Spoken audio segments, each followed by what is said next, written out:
গুরুত্ব বুঝবে কারা? ওই বললাম আল্লাহর উপরে ঈমান এনে কিয়ামতের দিনের উপরে ঈমান আনবার পরে আল্লাহর শরীয়তকে যারা মেনে নিয়েছে।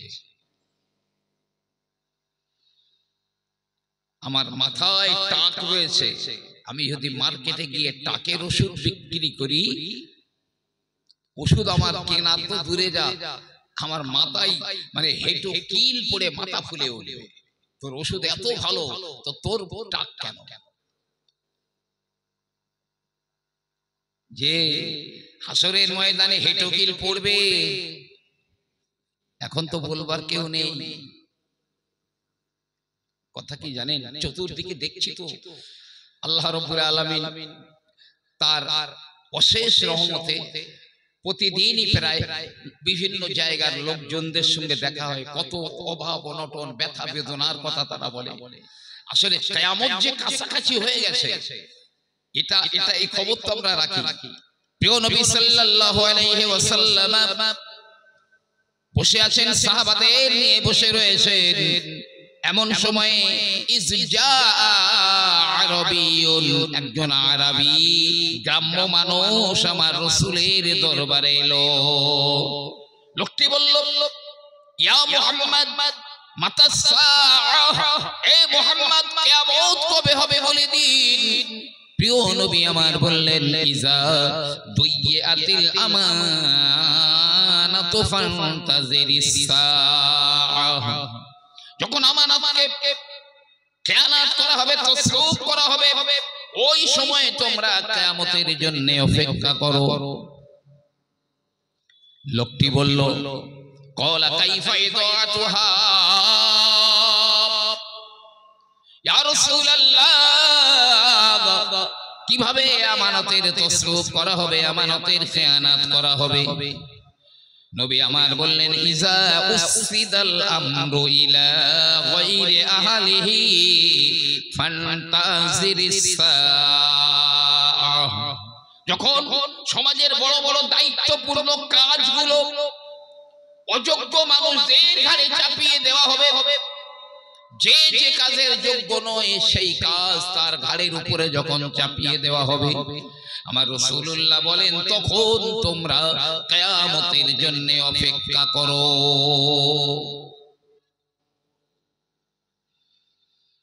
যে কাজের যে যোগ্য নয় সেই কাজের গুরুভার গুরু দায়িত্ব তার উপরে ন্যস্ত করা হবে, তখনই আমানতের খেয়ানত হবে। আর কিয়ামতের জন্য তখন অপেক্ষা করো।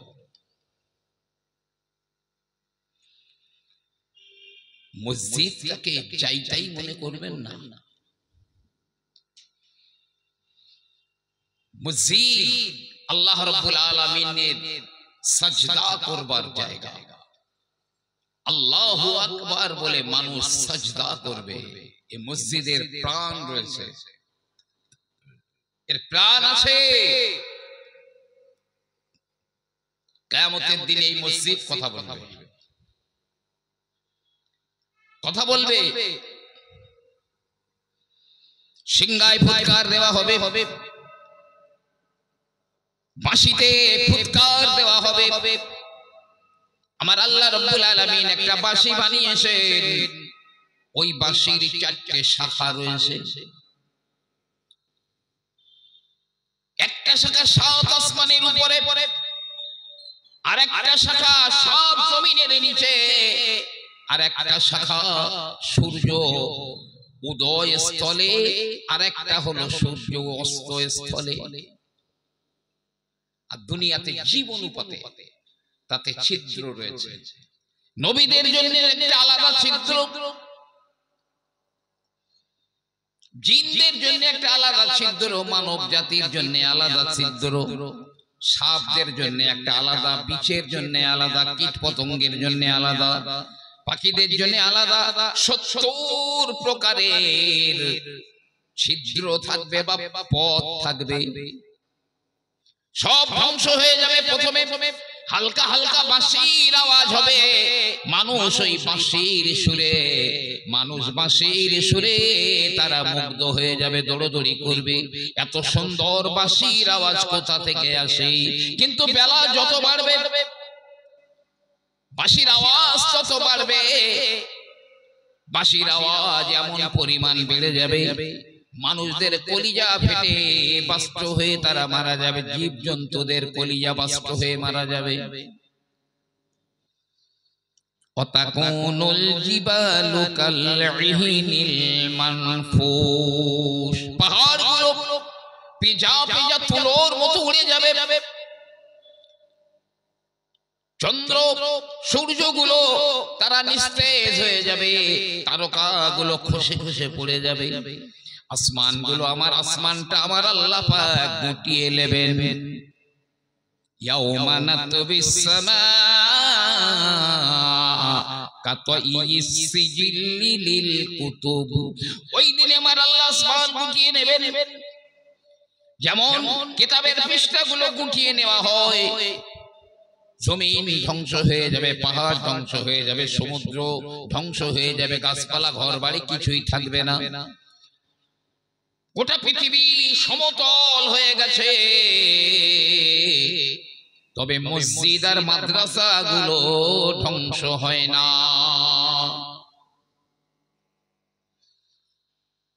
মসজিদ আর মাদ্রাসা এরা ধ্বংস হয়, তবে সব পশ্চিম প্রান্তে গিয়ে টলমল টলমল টলমল করছে।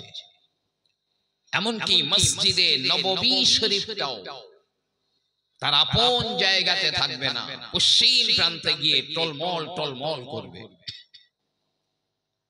রব্বুল আলামিন জিবরিল আমিনকে বলবেন, জিবরিল, পৃথিবীর সব ধ্বংস হয়ে গেল, কিন্তু মসজিদ আর মাদ্রাসা গুলো ধ্বংস কেন হলো না? যাও একবার জিজ্ঞাসা করো। হযরতে জিবরিল আমিন আলাইহিস সালাম তিনি এলেন, বললেন, এই মসজিদ, এই মাদ্রাসা কেন তোরা ধ্বংস হলি না? আমার আল্লাহ রাব্বুল আলামিন কোরআনুল কারীমে বলেন, কুল্লু মান আলাইহা ফান ওয়া ইয়াবকা ওয়াজহু রাব্বিকা যুল জালালি ওয়াল ইকরাম।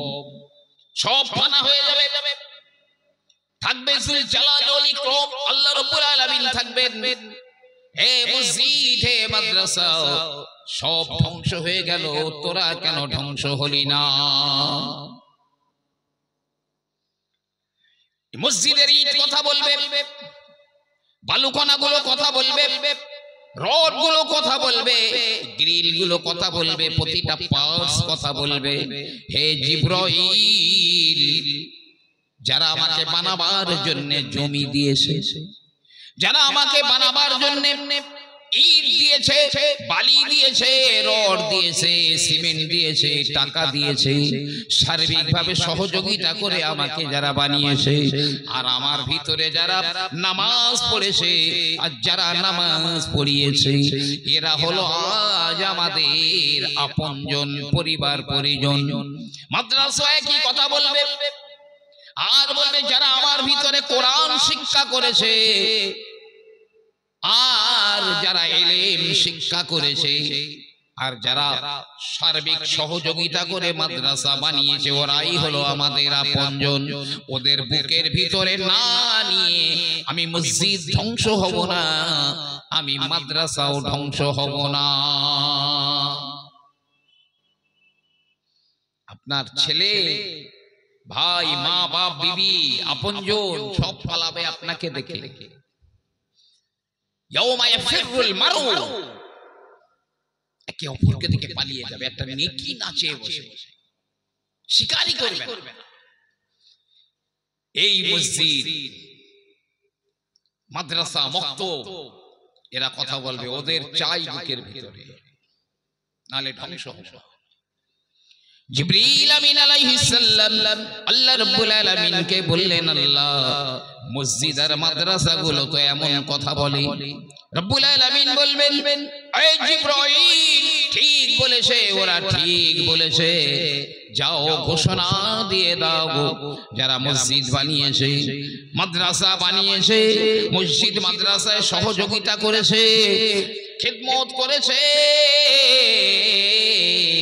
মসজিদের ভিতরে যারা নামাজ পড়েছে, সবাইকে বলে দাও তারা যেন ওই মসজিদের ভিতরে ঢুকে যায়, মাদ্রাসার ভিতরে ঢুকে যায়। সব প্যাসেঞ্জার মসজিদে ঢুকে যাবে, মাদ্রাসায় ঢুকে যাবে। জি, হযরতে জাকারিয়া সাহেব রাহমাতুল্লাহ আলাইহি ফাযাইলে হজের ভিতরে লিখেছেন, কিয়ামতের আগে খানায়ে কাবাকে ভেঙে দেওয়া হবে, খানায়ে কাবাকে ভেঙে দেওয়া হবে, হজ বন্ধ হয়ে যাবে। মুসনাদে আহমদ শরীফে হাদিসটা আছে। এমনকি আল্লাহর নবী বললেন, হে আমার সাহাবারা, কাবা যে ভাঙবে আমি আল্লাহর নবী এখন তাকে দেখতে পাচ্ছি। সাহাবায়ে কেরামেরা বললেন, ইয়া রাসূলুল্লাহ, ইয়া হাবিবাল্লাহ, আপনি তো দেখতে পাচ্ছেন লোকটাকে দেখতে কেমন, তাহলে আপনি একটু বলে দিন না লোকটার সিম্পটমটা। প্রিয় নবী আমার বললেন, হাবশী বংশোদ্ভূত হবে, গায়ের রং কালো, কপালটা উঁচু হবে, মাথার চুলগুলো ছোট ছোট হবে, আর তার পেশিগুলো সরু সরু হবে। সে কাবা ভেঙে নিয়ে কাবার ধন সম্পদ লুটপাট করে নিয়ে যাচ্ছে। তবে কিয়ামতের দিনে কাবা নববধূর মতো উঠবে, নতুন বউ যেমন সাজগোজ করে ওঠে, সাজগোজ করে উঠবে নববধূর মতো। যারা কাবার হজ করেছে, উমরা করে নিয়েছে, কাবা তওয়াফ করেছে, এরা সবাই কাবার গেলাপ ধরে বাদুড়ের মতো ঝুলে থাকবে,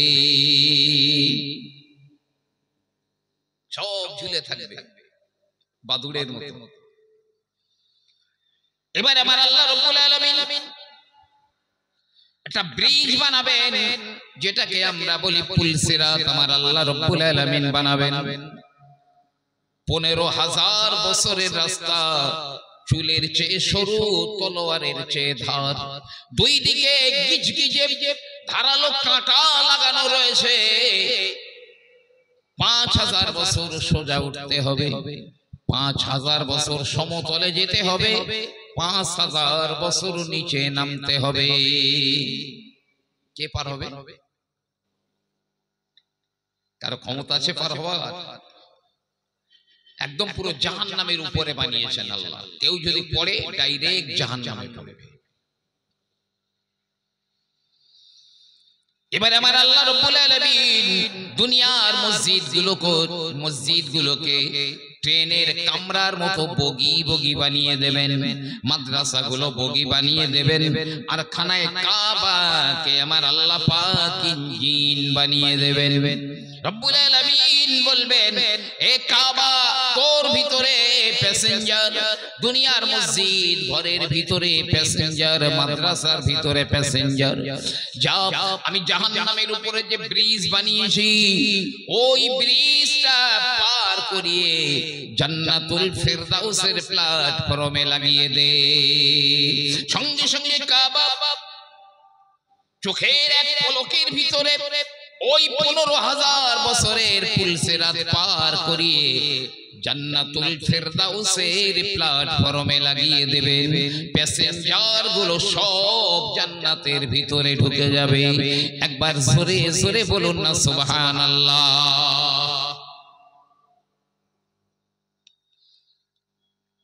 জি, বেনামাজিরা পারবে? ওর ভিতরে নামাজ পড়তে হবে, নামাজ পড়া শর্ত।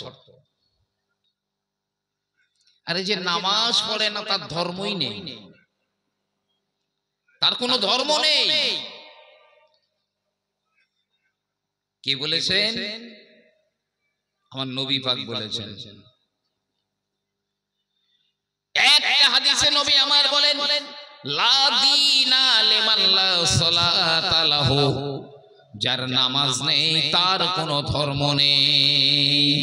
অন্য রিওয়ায়াতে আমার আল্লাহ রাব্বুল আলামিন বলেন লা সাহামুন লিমান লা সালাতা লাহু, এই ইসলাম ধর্মের ভিতরে তার কোনো অংশ নেই যার নামাজ নেই, কোনো অংশ নেই। যদি ইসলামে তার কোনো অংশ না থাকে, খানকা মসজিদ মাদ্রাসায় তারও কোনো অধিকার থাকতে পারে বলে মনে করা যায় না, যে তার কোনো অধিকার নেই। বেনামাজিকে ইবলিস শয়তান পর্যন্ত ভয় করে। যারা বেনামাজি, ইবলিস শয়তান পর্যন্ত ওর ধারে পাশে আসতে ভয় করে। ভালো করে শোনেন, এক ব্যক্তি বাড়ি থেকে বার হয়েছে, বাগদাদ শরীফে যাবে, উটের পিঠে চেপে বেরিয়ে পড়েছে। এখন কিছু দূর চলে গিয়েছে, যাওয়ার পরে আরেকটা লোকের সঙ্গে এর দেখা হলো। তো দ্বিতীয় লোকটা বলছে, ভাই তুই যাস কোথায়? বলছে আমি বাগদাদ শরীফে যাব। তো এ বলছে, ভাই আমিও তো বাগদাদে যাব, তো তুমি যদি একটু আমাকে অনুমতি দাও আমি একটু তোমার সঙ্গে যাই। তো বলছে, দেখ ভাই তুই তো আমার ঘাড়ের উপরে বসে যাবি না, দেখছি তোরও একটা উট রয়েছে, তুই তোর উঠে যাবি, আমি আমার উটের উপরে যাব।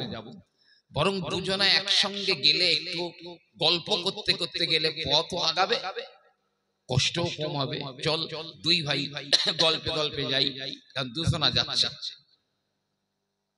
এই দুজনা যাচ্ছে, একদিন পার হয়ে গেছে, একদিন চলে গেছে। মানে দ্বিতীয় ওই লোকটা বলছে, ভাই আমি আর তোর সঙ্গে যাব না। এই কেন যাবি না? তুই আমার সঙ্গে কেন যাবি না? বলতে, আমার চিনতে পেরেছিস? বলতে, না তো। বলছে, আমি হচ্ছি ইবলিস। ও তুই ইবলিস? বলে, হ্যাঁ। তা তুই বললি ভাই আমাকে একটু সঙ্গে নাও, তোকে সঙ্গে নিলাম, তো তুই এখন আমি তোর কি করলাম, তুই আমার সঙ্গে যাবি না? ইবলিস বলেছিল, হে আল্লাহর বান্দা, আমি আমার আল্লাহ রাব্বুল আলামিনের 6 অথবা 7 লক্ষ বছর আল্লাহর ইবাদত করেছিলাম। এমন একটা জায়গা ছিল না যে জায়গায় আমি রব্বুল আলামিনকে সাজদা করি না।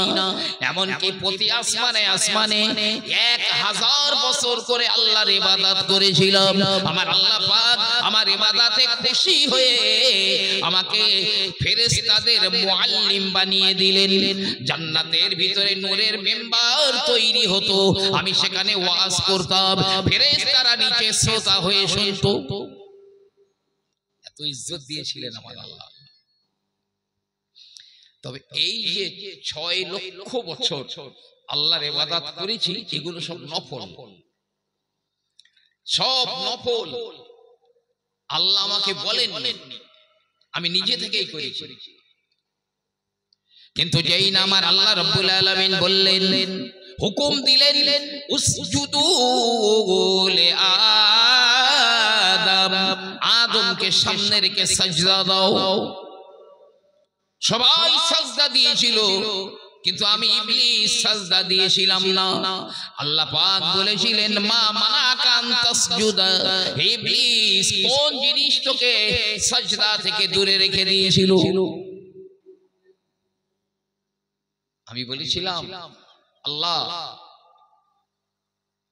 আনা খায়রুম মিনহু, আমি আদমের চেয়ে ভালো। এক্ষুনি মাটি কাদা দিয়ে তৈরি করেছেন, আর আমি ও মাটির তৈরি, ওর গতি নিচের দিকে, এখন আপনাকে একটা সাজদা দেইনি। আর আমি তো আপনি আমাকে তো আগুন দিয়ে বানিয়েছেন, আমি 6 লক্ষ বছর আপনার ইবাদত করেছি, আর আমার গতি উপরের দিকে, অতএব আনা খায়রুম মিনহু, আমি ওর চেয়ে ভালো। এই আল্লাহর হুকুমের একটা সাজদা আমি দেই না। 6 লক্ষ বছর যা করেছি সব নফল, কিন্তু আল্লাহর হুকুমের সাজদা একটা দেই না। হে আল্লাহর বান্দা, আল্লাহর হুকুমের একটা সাজদা না দেওয়ার কারণে আমার 6 লক্ষ বছরের ইবাদত বরবাদ হয়ে গেল। আমি মালউন মারদুদ জাহান্নামী শয়তান হয়ে গেলাম। শোন, তোর সঙ্গে আমি আজ সারা দিনটা ছিলাম। আমার আল্লাহ রাব্বুল আলামিন সারা দিনে তোর উপরে 5 ওয়াক্তের নামাজ ফরজ করে দিয়েছেন।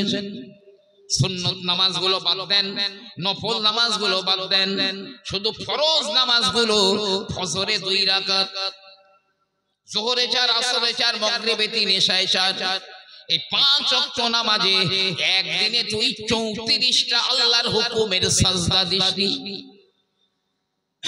আল্লাহর হুকুমের 34টা সাজদা তুই একদিনে দিসনি।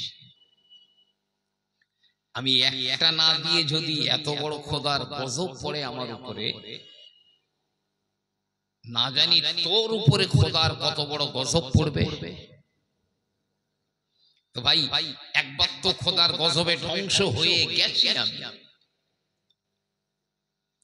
আবার যদি এখন তোর সঙ্গে যাই আর আল্লাহ যদি তোর উপরে তার গজবের বোমা ফেলে, তুই যাবি ধ্বংস হয়ে, আমি আবার একবার ফের ধ্বংস হয়ে যাব।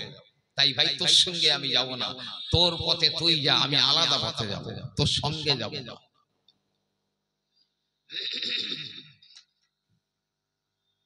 এদেরকে যদি মনে করি আমাদের কর্ণধার, তাহলে খবর আছে। কুফরি কার্যে কেউ যদি সহযোগিতা করে, সহমত পোষণ করে, তাহলেও সেও কাফের। কাফেরি কার্যে সন্তুষ্ট থাকলে সেও কাফের। আর রিদাউ বিল কুফরে, কুফরন মানে কুফরি কার্যে কেউ যদি সন্তুষ্ট হয়, সেটাও কুফরি কাজ। আল্লাহ নবী বলেন, আল ফারাকু বাইনাল মুমিনি ওয়াল কাফির সালাত, কে ঈমানদার আর কে ঈমানদার নয়, এই দুটোর মাঝখানে তফাত করে দেবে নামাজ। ঈমানদারেরা নামাজি হয় আর বেনামাজিরা ঈমানদার হয় না। এই হাদিস দ্বারা এটাই বোঝা যায়। প্রিয় নবী আমার বলেন, লাকাদ হামামতু আন আমুরা ফিতিয়াতি, আমার বড় ইচ্ছা হয় আমি একদল জওয়ানকে ডেকে বলি, এ জওয়ানেরা জঙ্গল থেকে শুকনো কাঠ কেটে নিয়ে আয়। আর মুয়াজ্জিনকে বলি আযান দাও। মুয়াজ্জিনের আযান শুনে যারা নামাজের জন্য হাজির হলো না, আমি রাসূল আমার বড় ইচ্ছা হয় ওই কাঠগুলো দিয়ে ওদের ঘর বাড়িগুলো জ্বালিয়ে পুড়িয়ে সারখার করে দিই। আমার খুব ইচ্ছা হয় ওদের ঘর বাড়িগুলো জ্বালিয়ে দেই, কিন্তু ওদের বাড়ির শিশুরা রয়েছে, নারীরা রয়েছে, এই কারণে আমি নবী ওদের ঘর বাড়িগুলো পুড়িয়ে দিতে পারলাম না। তবে নবী পাকের খুব ইচ্ছা ছিল ওদের ঘরগুলো পুড়িয়ে দেবে। মনে রাখবেন, কিয়ামতের দিনে আমার আল্লাহ রাব্বুল আলামিন যখন আপনাকে ডাকবেন, আপনাকে একা ডাকবেন না। ইয়াউমা নাদউ বিইমামিহিম, কিয়ামতের দিনে এই মানুষগুলোকে তাদের ইমাম সহ ডাকা হবে। ইমাম সঙ্গে করে নিয়ে তবে রব্বুল আলামিনের দরবারে আসতে হবে। আল্লাহ পাক বলেন, আমি ইমাম সহ, ইমামের সঙ্গে ওদের ডাকব। ইমাম আসবে, কিয়ামতের মাঠে আল্লাহর আরশের ছায়ায় 7 প্রকার মানুষেরা জায়গা পাবে। তার মধ্যে প্রথম নাম্বার হচ্ছে ইমামুন আদিলুন, ন্যায় পরায়ণ ইমাম। বাদশা হতে পারে, প্রধানমন্ত্রী হতে পারে, মসজিদের ইমামও হতে পারে। যে মসজিদের ইমাম সাহেবের উপরে মুসল্লিরা সন্তুষ্ট আছে, যে সে ইমাম সাহেবের জান্নাতের সংবাদ আমার নবী পাক দিয়েছেন। মুয়াজ্জিনরা হলো প্রিয় নবী আমার বলেন, মুয়াজ্জিনরা হলো আমার আল্লাহ রাব্বুল আলামিনের ঘোষক। আল্লাহ রাব্বুল আলামিনের ঘোষক, ঘোষণা দেয় আমার আল্লাহর দিকে। আল্লাহর নবী বলেন, কোন মানুষ যদি 7 বছর নেকি পাওয়ার আশায় মসজিদে আযান দেয়, আমি রাসূলুল্লাহ ওই মুয়াজ্জিনের জান্নাতের দায়িত্ব নিয়ে নিলাম। হাসর ময়দানে এই মুয়াজ্জিনরা থাকবে কোথায়? মিশকের টিলার উপরে, মিশকাম্বার তার টিলার উপরে দাঁড়িয়ে থাকবে, তার বসে থাকবে, দাঁড়িয়ে থাকবে, আরাম করবে। হাসর ময়দানে তখন মানুষ বড় পেরেশানির ভিতরে রয়েছে। আলেম, হাফেজ, মুয়াজ্জিন এদের যথাযথ সম্মান দেখাবেন। জি হ্যাঁ, প্রিয় নবী আমার বলেন, মান তাকাল্লামা বিকালামিদ দুনিয়া ইনদা খামসাতা মাওয়াদিন আহাবাতাল্লাহু আমালাহু 70 সানা ওয়া ফি রিওয়ায়াতিন 40 সানা। নবী আমার বলেন, দুনিয়ার এমন 5টা জায়গা রয়েছে যে 5 জায়গায় যদি দুনিয়ার কোনো কথাবার্তা বলে কেউ, তাহলে তার যে আমল আল্লাহর দরবারে কবুল হয়ে গেছে, কবুল হয়ে যাবে 70 বছরের, অন্য রিওয়ায়াতে 40 বছরের ইবাদত বন্দেগী গুলো বরবাদ হয়ে যাবে। 5টা জায়গা যদি সেখানে দুনিয়াদারির কথাবার্তা বলে, যে 1 নম্বরে প্রিয় নবী আমার বললেন, ফি মাজালাসাতিল উলামা, আলেমদের মজলিসে, যে মজলিসে আলেমরা থাকে, আলেম থাকে, ওই মজলিসে দুনিয়ার কোনো কথা তুমি বলতে যেও না। দুনিয়ার কথা যদি বলো 70 বছরের কবুল হওয়া আমল বরবাদ হয়ে যাবে। আজকে এই আলেম ওলামাদের কত মানুষ গালিগুলুজ করছে, কত মানুষ নিন্দা মন্দ করছে, কি কুৎসিত ভাষায় তাদের আক্রমণ করছে। কোরআনের হাফেজ যারা, কোরআনের হাফেজদেরকেও তুচ্ছ তাচ্ছিল্য করা হয়, তাদেরকে চোখ রাঙানো হয়, তাদের নামে নিন্দা মন্দ করে তাদের পিছনে গীবত গিল্লা করা হয়। অথচ শুনে রাখুন, আমার আল্লাহ রাব্বুল আলামিন হাফেজে কোরআনদের জন্য কত বড় সম্মান দিয়েছেন। আমার রাসূলুল্লাহ বললেন, ইন্না ফিল জান্নাতি নাহারন ইসমুহু রায়্যান, জান্নাতের ভিতরে আমার আল্লাহ পাক একটা নদী বানিয়েছেন, ওই নদীটার নাম হলো রায়্যান। আলাইহি মাদিনাতুম মিন মারজান, আর ওই জান্নাতের ভিতরে আমার আল্লাহ পাক মারজান পাথর দিয়ে বিশাল একটা শহর বানিয়েছেন। মারজান পাথর দিয়ে বিশাল একটা শহর বানিয়েছেন। লাহু 70,000 বাবাম মিন যাহাবিন ওয়া ফিদ্দা, আর ওই শহরের 70,000 গেট রয়েছে সোনার রূপো দিয়ে তৈরি। একটা গেট সোনা দিয়ে, পরের গেটটা রূপা দিয়ে, তারপরেরটা সোনা দিয়ে, তারপরেরটা রূপা দিয়ে আমার আল্লাহ রাব্বুল আলামিন বানিয়েছেন 70,000 গেট। তাহলে শহরটা কত বড়! কাদের জন্য? প্রিয় নবী আমার বলেন, লিহামিনিল কুরআন, লিহামিনিল কুরআন, যারা কোরআনের হাফেজ, এই কোরআনের হাফেজদের জন্য আমার আল্লাহ জান্নাতের ভিতরে ওই শহরটা বানিয়েছেন। হাসর ময়দানে আমার আল্লাহ রাব্বুল আলামিন আলেমদের আর হাফেজ সাহেবদের ডাকবেন,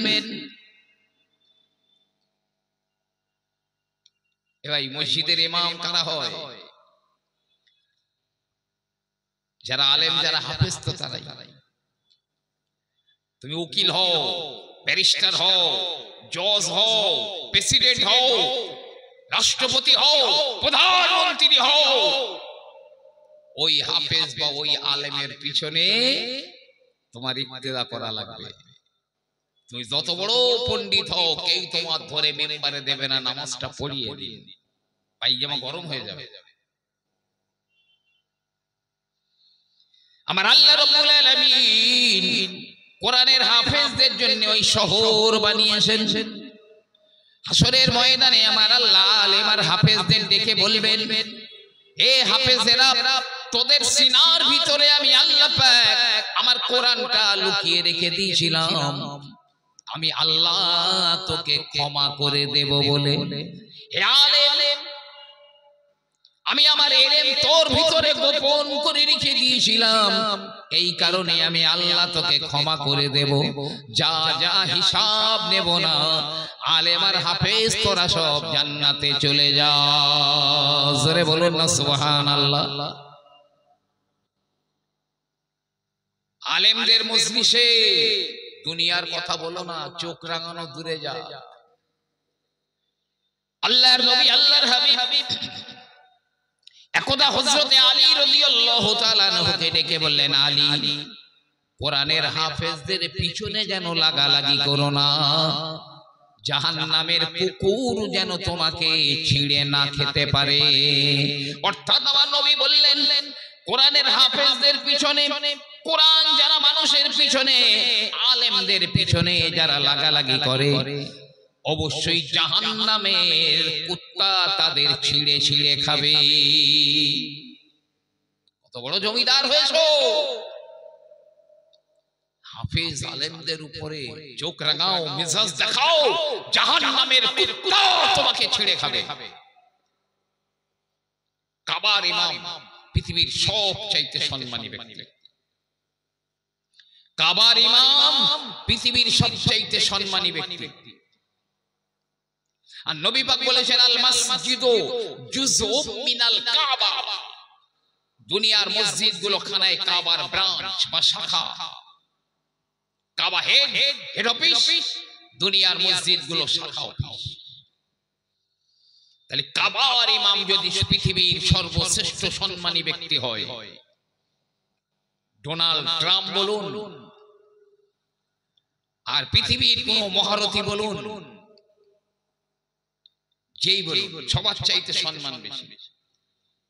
তো কাবার ইমাম যদি পৃথিবীর সবচাইতে সম্মানী ব্যক্তি হয়, তাহলে এই মসজিদ কাবার ব্রাঞ্চ, এই মসজিদের ইমাম সাহেব, এই মহল্লায় যত মানুষ আছে মসজিদের আন্ডারে, তাদের মধ্যে সবচাইতে সম্মানী ব্যক্তি হলেন ইমাম সাহেব।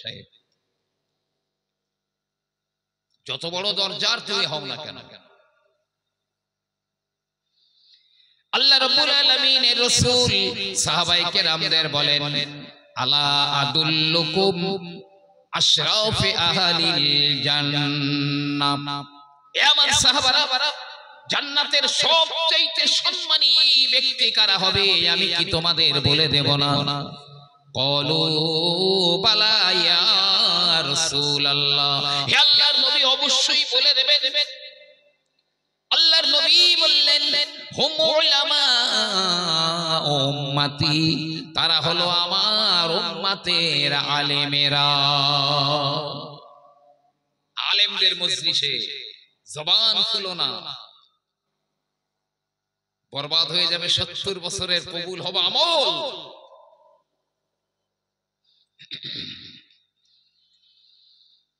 হাদিস বাকি আছে, মান সাল্লা খালফাল আলিমিন ফাকান্নামা সাল্লা খালফান নবিয়্যি, কেউ যদি কোনো আলেমের পিছনে নামাজ পড়ে, ও যেন কোন নবীর পিছনে নামাজ পড়লো। মান যারা আলিমান, কেউ যদি কোনো আলেমের সাথে দেখা করে, ফাকান্নামা যারা নবিয়্যা, ও যেন কোন নবীর সঙ্গে দেখা করলো।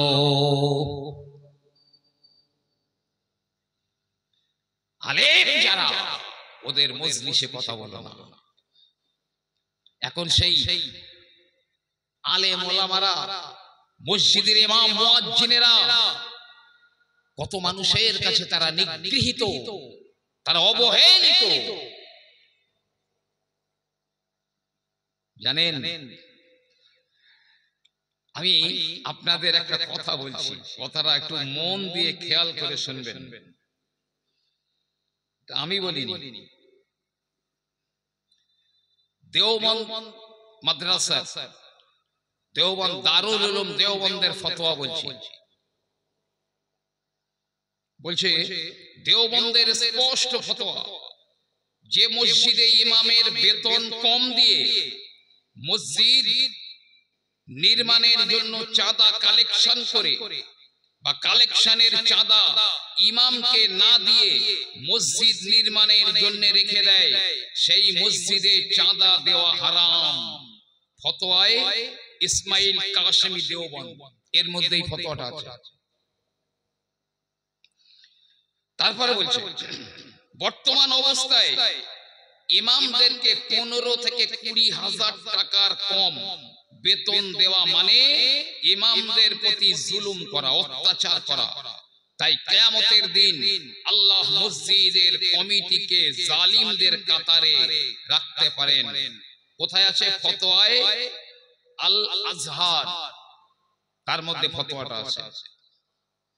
যে মসজিদে এই পরিমাণ আওকাত নেই, সেই মসজিদকে অন্য একটি মসজিদের সঙ্গে মিশে যাওয়া উচিত। বর্তমান অনেক মুসল্লিরা ইমামদেরকে তাদের বাড়ির কাজের লোক মনে করে, তারা সপ্তাহ মসজিদে আসার কোনো নামগন্ধ নেই। শুক্রবারে মসজিদে এসে ইমাম মুয়াজ্জিনদেরকে কাজের লোকের মতো এই কাজ সেই কাজ করার হুকুম দেয়। কিয়ামতের দিন এদের অবস্থা করুণ হবে। হাফেজ আলেমদের সাথে নোংরা আচরণ করার জন্য আল্লাহ সবাইকে হেদায়েত দান করুন। দেওবন্দ দারুল উলুম মাদ্রাসার ফতোয়া বললাম। ইমামদের বেতন কত? যদি কপাল খুব ভালো হয় 10,000 টাকা, 9,000 আছে, 8,000 আছে, 7,000 আছে। যে আবার অনেকের বেতন আছে 3,000 টাকা মাসে। 3,000 টাকা মনে করে অনেক দিয়ে ফেলেছি, তাও আবার 8 মাস 9 মাস সব বাকি পড়ে গেছে হালখাতা করার লাইন। অনেক মসজিদে, আপনাদের এলাকার খবর আমি জানি না, যে যদিও অনেক জায়গা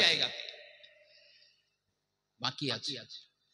আপনার ছেলে প্রাইভেট টিউটরের কাছে প্রাইভেট পড়ছে, সপ্তাহে 2 দিন পর পড়াবে, 1,000 টাকা 1 তারিখে টাকা পেড করতে হবে। আর মসজিদের ইমাম সাহেব 30টা দিন আতুর ঘরের মতো তাকে পড়ে থাকতে হবে, শুধু ঘড়ি দেখতে হবে কখন জোহরের টাইম হয়ে গেল, কখন আসরের টাইম হয়ে গেল। তাদের বেতন তো এত কম, আবার 6 মাস 4 মাস 9 মাস 10 মাস তাদের বেতন বাকি। এটা ইমাম সাহেবদের উপরে চরম এক জুলুম, এক অত্যাচার। কিয়ামতের ময়দানে আল্লাহ পাক তাদের জালেমদের কাতারে দাঁড় করাবেন। ওই ইমামরাই বলবে, কারুর বলতে হবে না। ইমামদের সঙ্গেই তো মুসল্লিদের ডাকবে আল্লাহ, তখন ওই ইমামই বলে দেবে, ওখানেই কেল্লা ফতে হয়ে যাবে। 2 নম্বরে প্রিয় নবী আমার বলেন, ইনদা তিলাওয়াতিল কুরআন, যেখানে কোরআন তেলাওয়াত করা হয় ওই জায়গায় দুনিয়ার কোনো কথা বলবে না। দুনিয়ার একটা কথা যদি বলে 70 বছরের কবুল হওয়া আমল বরবাদ হয়ে যাবে। কোরআন তেলাওয়াতের সময় নিজে তেলাওয়াত করুন, আর আপনার পাশে অন্য কেউ তেলাওয়াত করুক, দুনিয়ার কথা সেখানে বলবেন না। 3 নম্বরে প্রিয় নবী আমার বলেন, ফিল মসজিদি, মসজিদ ঘরের ভিতরে দুনিয়ার কোনো কথাবার্তা যেন বলো না। এ বুঝবে কে? যারা হাকিকি নামাজি তারা ছাড়া বুঝবে না এর ব্যথা। কেউ বুঝবে না। মসজিদের ভিতরে যদি কেউ দুনিয়াদারির কথাবার্তা আলোচনা করে, মনে রাখবে তার 70 বছরের আমল বরবাদ হয়ে যায়। 4 নম্বরে প্রিয় নবী আমার বলেন, খলফল জানাজাতে খাটিয়া নিয়ে যাওয়া হয়, মুসলমানের লাশ খাটিয়া করে বয়ে নিয়ে যাওয়া হয়, আর ওই লাশের পিছনে পিছনে পিছনে যেতে যেতে যদি একটা দুনিয়ার কথাবার্তা বলে, 70 বছরের কবুল হওয়া আমল বরবাদ হয়ে যাবে। ভাই লাশ যাচ্ছে, অনেক মানুষ যাচ্ছে, লাশ একটু দূরে চলে গেছে, পিছনে আছি, খাতিরের লোক বললে গল্প করতে করতে যায় না, যায় না, অ্যাভেলেবেল। আপনি একটা জানাজা নামাজ পড়বেন, নবী বলছেন 1 কিরাত নেকি হবে, আর দাফন করা পর্যন্ত যদি থাকেন 2 কিরাত নেকি হবে। একজন মুসলমানের লাশের জানাজা পড়লে 1 কিরাত, আর দাফন করলে আরেক কিরাত, টোটাল 2 কিরাত নেকি হবে। সাহাবায়ে কেরামেরা বলেন, ইয়া রাসূলুল্লাহ, কিরাত ইকুয়াল টু কত হবে? নবী আমার বললেন, উহুদ পাহাড়ের ওজন পরিমাণ নেকিকে 1 কিরাত নেকি বলা হয়। তাহলে কেউ যদি মুসলমানের জানাজা নামাজ পড়ে, তাহলে একটা উহুদ পাহাড়ের ওজন পরিমাণ নেকি তাকে দেওয়া হবে। আর যদি দাফন করা পর্যন্ত থাকে, তাহলে 2 উহুদ পাহাড়ের ওজন পরিমাণ নেকি আমার আল্লাহ তাকে দিয়ে দেবেন। যে নেকি আছে অনেক, কিন্তু জানাজার পিছনে গল্প করতে করতে যাচ্ছি খাতিরের লোকের সঙ্গে, প্লাস মাইনাসে কি হয়? মাইনাস, প্লাস মাইনাসে মাইনাস, নেকি হয়েছে ওদিকে ডিলিট হয়ে গেছে, জিরো, কিচ্ছু নেই।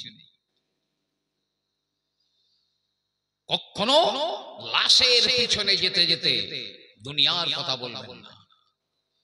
কেউ আপনাকে বলতে বাধ্য করলেও তাকে থামিয়ে দেবেন ইশারায়। দোয়া কালাম পড়তে পড়তে যাও, কোরআন তেলাওয়াত করতে করতে যাও, ওর পিছনে লোকটা জীবনের মতো চলে যাচ্ছে, আর তোমাদের কাছে ফিরে আসবে না। তার রূহের মাগফিরাতের চিন্তায় দোয়া কালাম, কোরআন তেলাওয়াত, দরুদ ইত্যাদি পড়তে পড়তে যাও।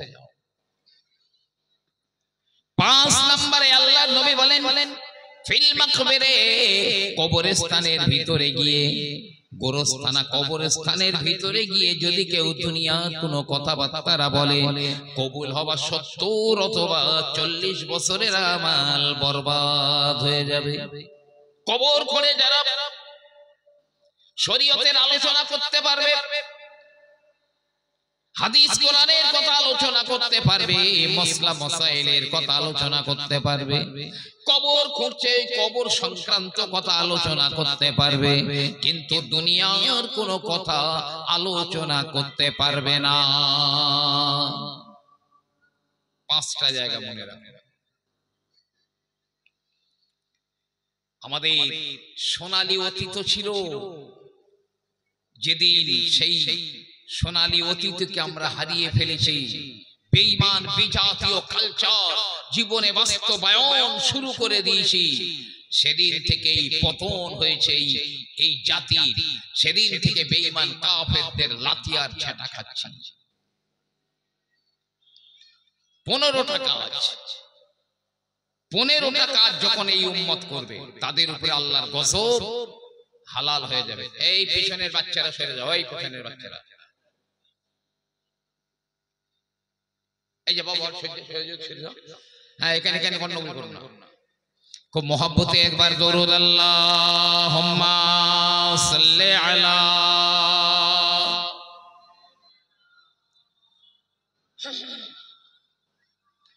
ওয়ালা আলি সাইয়্যিদিনা।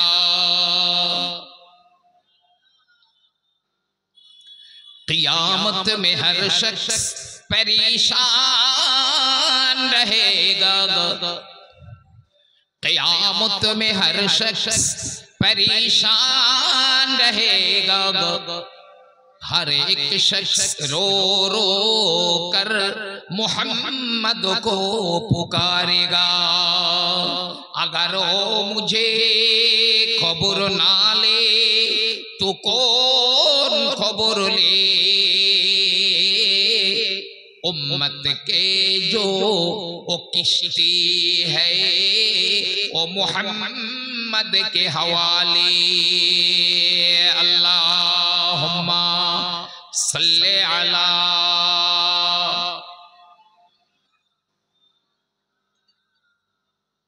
अला आले सय्यिदना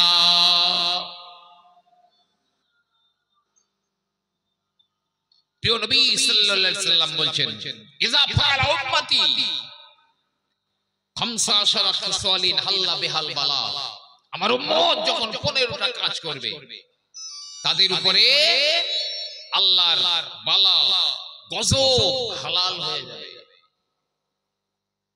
সেগুলো কি আল্লাহর নবী বললেন ইজাতুখিজাল ফাইয়ু দিওয়ালান জনগণের মাল যখন আত্মসাৎ করা হবে সাধারণ জনগণের মালগুলো যখন মানুষের আত্মসাৎ করবে মায়ের দুধের মতো পবিত্র মনে করবে নিজেকে বড় চালাক ভাববে যে আমি এই মাল ওই মাল ওই মাল এত লক্ষ টাকা আমি মেরে দিয়েছি লোকেরা ওদের ভাববে খুব বুদ্ধিমান ওয়ালা আমানাতু মাগরামান আমানত যখন খেয়ানত করবে আমানতের যখন খেয়ানত করা হবে একটা খেয়ানত সম্পর্কে বলি আমি সমাজের যে বড় বড় দায়িত্বপূর্ণ কাজগুলো অযোগ্য মানুষদের ঘাড়ে চাপিয়ে দেওয়া হবে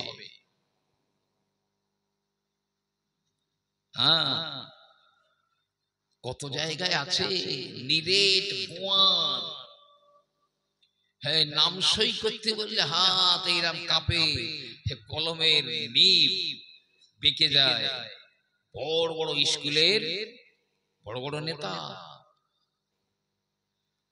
মাদ্রাসার দায়িত্বশীল ব্যক্তি যিনি তিনি দাঁড়িয়ে প্রস্রাব করেন এমন কোন পাপ নেই যে পাপ করে না ধূমপান করে মদ খায় গাঁজা খায় জিনা করে ব্যভিচার করে মানুষের হক মারে এমন মানুষগুলো মসজিদ বা মাদ্রাসা বড় বড় স্কুল এর দায়িত্বপূর্ণ কাজে তাদেরকে নিয়োগ দেওয়া হয় এটা একটি বড় খেয়ানত যাকাত মাগরামান যাকাত দেওয়াটাকে মানুষ যখন জরিমানা মনে করবে যাকাত দেওয়াটাকে জরিমানা দেওয়া মনে করবে 2 লাখ টাকা যাকাত হয়েছে 50,000 টাকার কাপড় কিনে বস্ত্র কিনে বিতরণ করলো অমুক যাকাত দিয়েছে এত মাল এখনো 1.5 লাখ টাকা যাকাত বাকি কে দেবে প্রিয় নবী আমার বলেন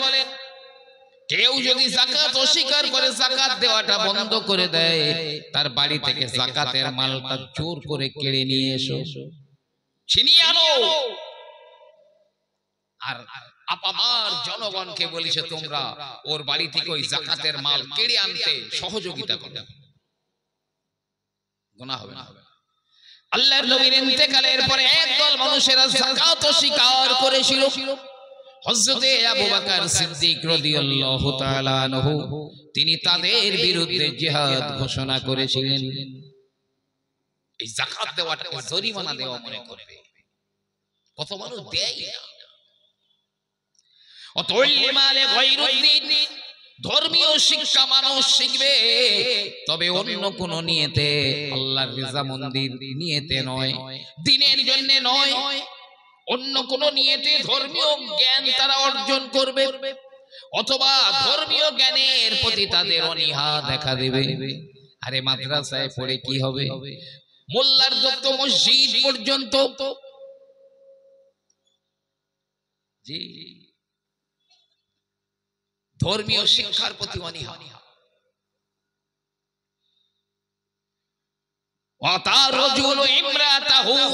ওই জমানায় পুরুষেরা তাদের নারীদের বিবিদের আনুগত্য স্বীকার করবে, বিবিরা যা বলবে সেই মোতাবেক তারা কাজ করবে, সেই মোতাবেক কাজ করবে। এই আমরা যে বেঁচে আছি এখন, এই পৃথিবীর উপরিভাগে বেঁচে থাকা আমাদের জন্য ভালো না কবরে যাওয়া ভালো? আমি নবী পাকের হাদিস বলছি, একদম গতানুগতিক ভাবে, আমি সময় নষ্ট করছি না। আল্লাহর নবী আল্লাহর হাবিব বলেন, ইজা কানা উমারুকুম খিয়ারুকুম, যখন তোমাদের নেতৃবৃন্দরা, যারা সমাজে নেতৃত্ব দেবে, তারা যখন চরিত্রবান হবে, চরিত্রবান হবে, ঘুষ খাবে না, সুদ খাবে না, জনগণের টাকা মারবে না, সরকারি টাকা পয়সা তসরুফ করবে না, জিনা করবে না, ব্যভিচার করবে না,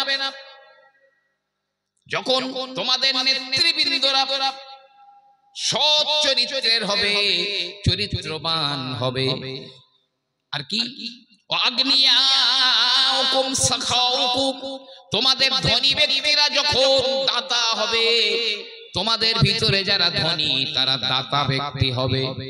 ওমুরকুম শুরা বাইনাকুম, তোমরা যখন কোনো কাজ করবে, সমাজের কাজ, বাড়ির কাজ, মসজিদের কাজ, মাদ্রাসার কাজ, খানকার কাজ, যখন তোমরা কোনো কাজ করবে, তখন এক জায়গায় বসে যুক্তি পরামর্শ করে কাজটা তোমরা করবে। তখন নবী আমার বলেন, ফাযহারুল আরদি খায়রুল লাকুম মিন বাতনিহা, ওই সময় কবরে যাবার চাইতে জমিনের উপরে বেঁচে থাকা তোমাদের জন্য ভালো। কবরে যাওয়ার চেয়ে জমিনের উপরে বেঁচে থাকা ভালো। আরে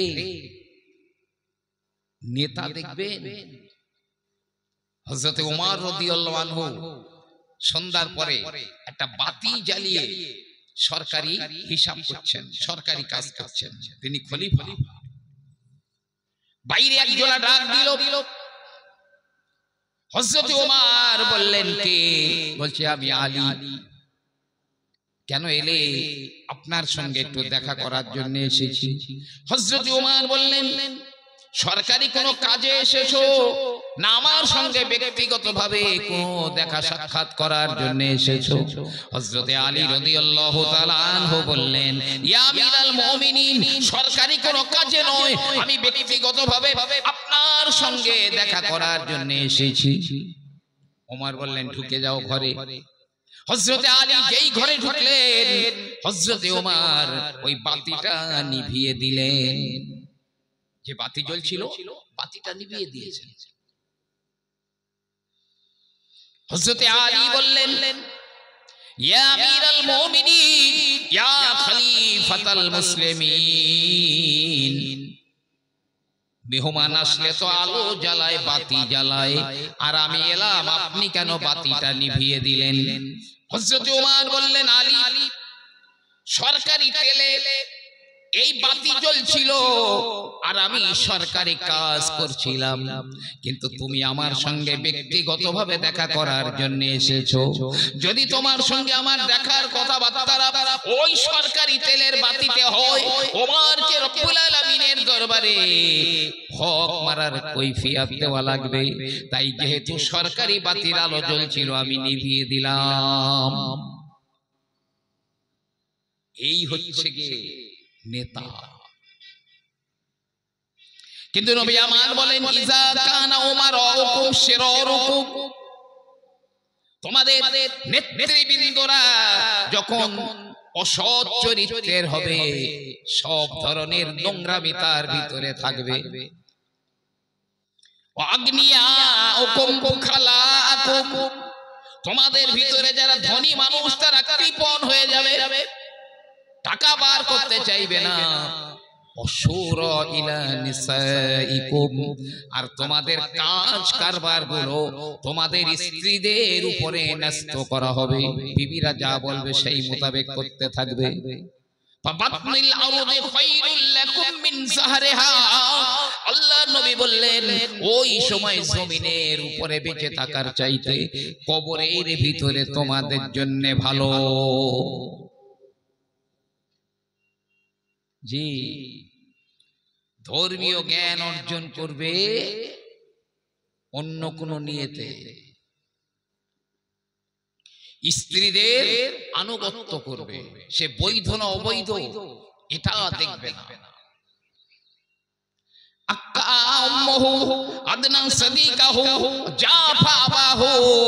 মাকে গালি দেবে, কষ্ট দেবে, বাপকে গালিগালাজ করবে, কষ্ট দিবে, আর বন্ধু বান্ধব গুলোকে আপন মনে করবে। মায়ের কাপড় নেই, ওষুধ নেই, সুস্থ না অসুস্থ, কি প্রয়োজন ও দেখার প্রয়োজন ছেলের নেই, বন্ধু বান্ধব নিয়ে ফুর্তি করে বেড়ায়। জি,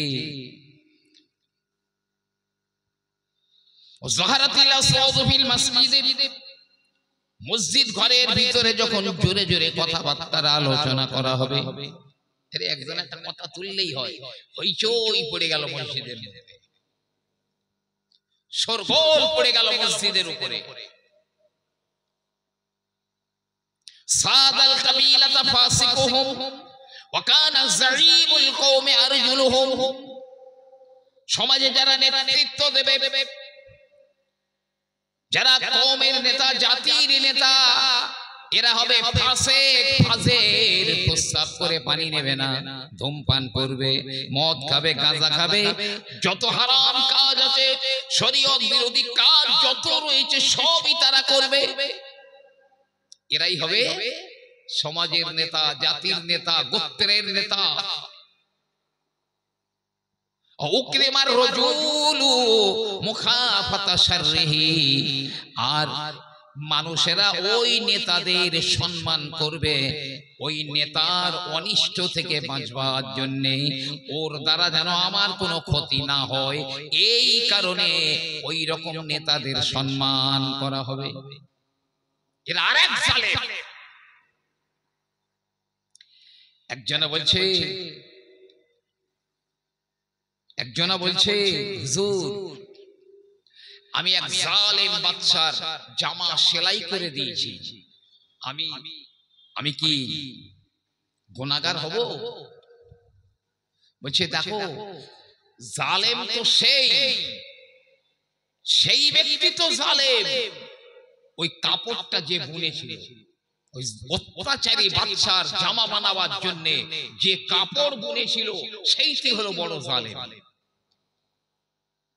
কোন অত্যাচারী সে যে কেউ হোক না কেন, তার সঙ্গ দেওয়া, তার সহযোগিতা করা, এরাই তো আরো বড় ধরনের জালেম, অত্যাচারী।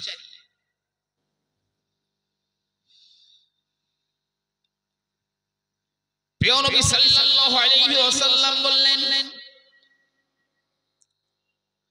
ওই সময় বাদ্যযন্ত্রের সংখ্যা বেড়ে যাবে, একতারা, দুতারা, সেতারা, হারমোনি, তবলা, ঢোল, কাঁসি ইত্যাদি বাদ্যযন্ত্রের সংখ্যা যেমন বেড়ে যাবে, গায়িকাদের সংখ্যাও তেমন বেড়ে যাবে।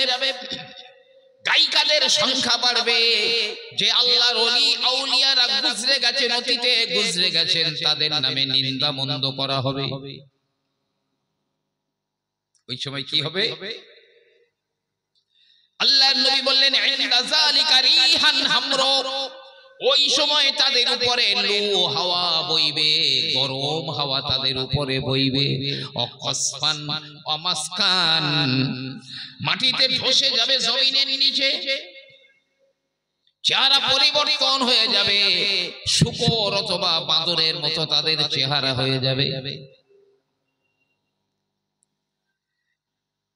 আর একটা গজব শেষ হতে না হতে আর একটা গজব চলে আসবে, আর একটা গজব চলে আসবে। মনে রাখবেন ভাই আমার, যারা কোরআনের হাফেজ, আল্লাহ রাব্বুল আলামিন তাদের সিনার ভিতরে কোরআন রেখে দিয়েছে, যারা আলেম, আল্লাহ রাব্বুল আলামিন যাদের অন্তরে তার ইলম লুকিয়ে রেখে দিয়েছে, কোন কোরআনের হাফেজ যদি মারা যায়, তাকে কবর যখন দেওয়া হলো, ইজা উকবিরাল মাইয়িত আতানিল মালাকানি আসওয়াদানি ইলা আখির, নবী আমার বললেন যখন কোন মাইয়িতকে কবরে দাফন করা হয়, তার কবরে দুইজনা ফেরেশতা চলে আসে। গরুর শিঙের মতো বড় বড় দাঁত, গামলার মতো বড় বড় নীল বর্ণের চোখ, সারা গায়ে পশম, কালো কুৎসিত তাদের চেহারা, নাক দিয়ে আগুনের স্ফুলিঙ্গ বার হয়, মুখ দিয়ে আগুনের স্ফুলিঙ্গ বার হয়, চোখ দিয়ে যেন আগুন ঝরে পড়ে। আল্লাহর নবী বললেন এই দুটো ফেরেশতার গলার স্বাভাবিক আওয়াজ হবে আকাশ থেকে যেমন বজ্রপাত হয়, আকাশে বাজ পড়ার মতো স্বাভাবিক গলার আওয়াজ, কিন্তু কবরে ঢুকে ধমক দিয়ে বলবে মার রব্বুক, প্রভুকে। ধমক দেওয়া আওয়াজ কেমন হবে? কোরআনের হাফেজদের কবরে যখন আসবে মুনকার নাকির, কোরআনুল কারীম সুন্দর বালকের আকৃতিতে ওই হাফেজে কোরআনের কবরের ভিতরে ঢুকে যাবে। এ মুনকার নাকির বেরিয়ে যাও, কোরআনের হাফেজের কবরে কোনো আযাব, কোনো প্রশ্ন হবে না। মুনকার নাকির বলবে হে কোরআন, আল্লাহ রাব্বুল আলামিন আমাদের পাঠিয়েছেন ওর হিসাব নেবার জন্য, এই কারণেই তোর কবরে এসেছি। কোরআন বলবে মুনকার নাকির শুনে রাখো, যে আল্লাহর হুকুমে তোমরা দুইজনের কবরে এসেছো হিসাব নিতে, ওই আল্লাহ রাব্বুল আলামিন আমাকেও পাঠিয়েছেন এর কবরে, যাতে তোমরা হিসাব নিতে না পারো। গাইবে আওয়াজ হবে, মুনকার নাকির বেরিয়ে যাও, বেরিয়ে যাও।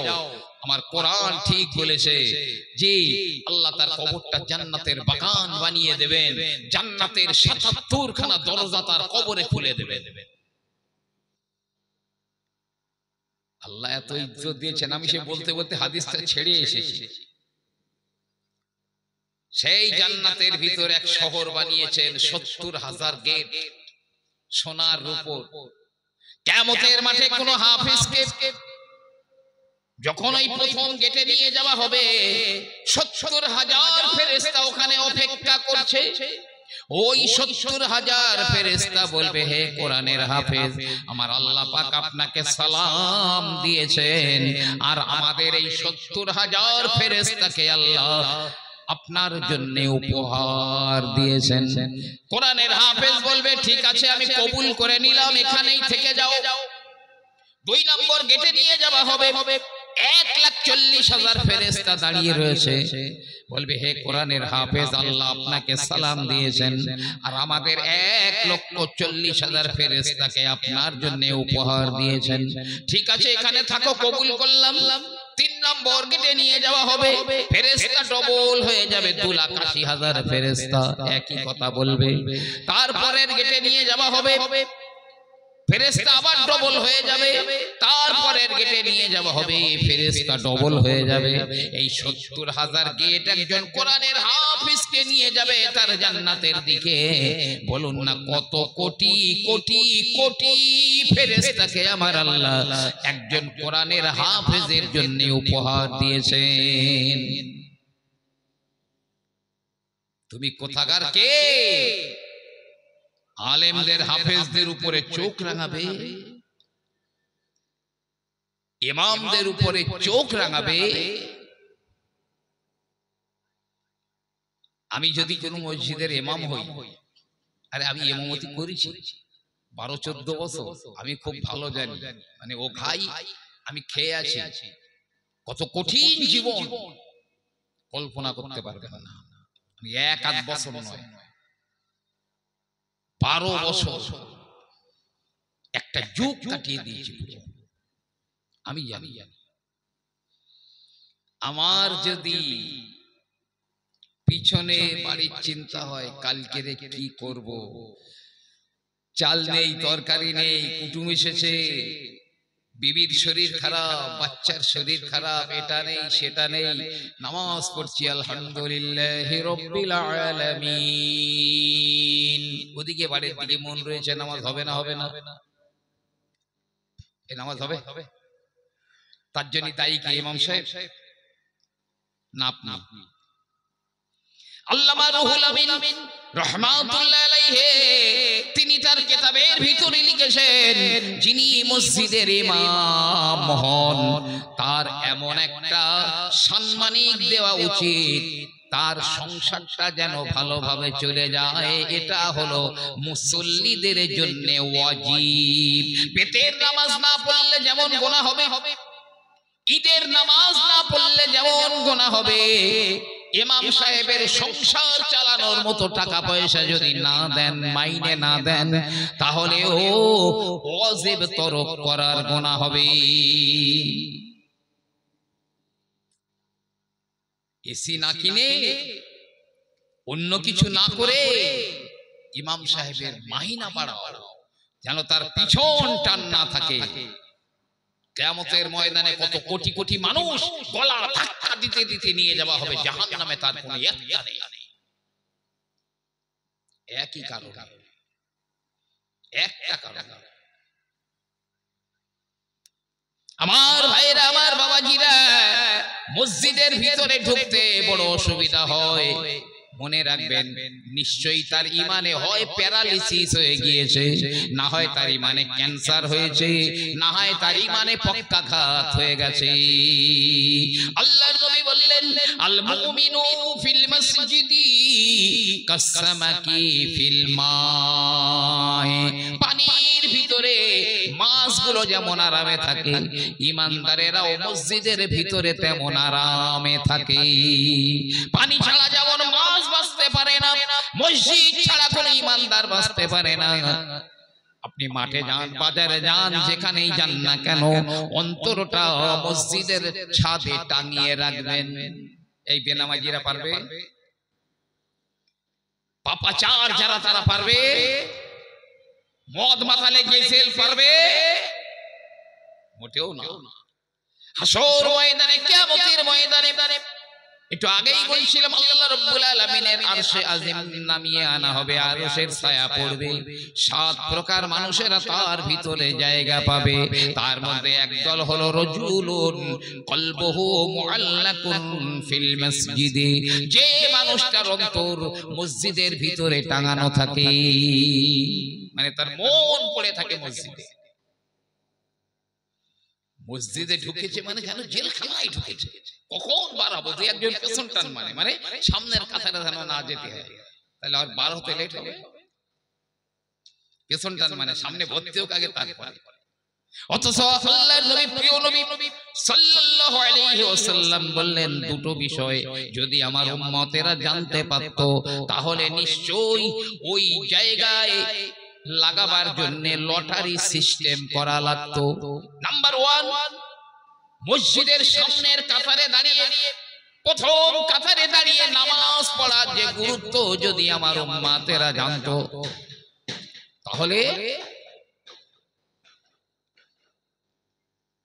প্রথম কাতারে দাঁড়িয়ে নামাজ পড়া কত গুরুত্বের যদি জানতো, লটারি কাটতে হতো, লটারিতে যাদের নাম বার হতো তারাই প্রথম কাতারে দাঁড়াতে পারত।